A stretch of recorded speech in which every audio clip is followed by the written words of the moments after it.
Musta ang lahat? Ayan, nag-message pa lang ang aking anak. Nasaan na daw ba kami? At excited siya na matikman namin ang kanyang nilutong pumpkin soup. Tinan namin sa bahay. Ayan, ang kalabasan ng ito kanyang na nga, niluto. ipapakita Mas ko sa inyo masarap yung din ito kung mayroong plain na yogurt. niluto ngayon, ng anak ko na tikman natin. kalabasa.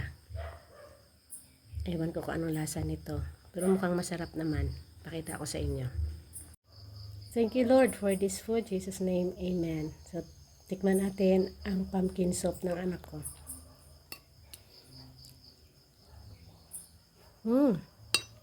Yummy. Lasang butter. Sarap. Promise, masarap.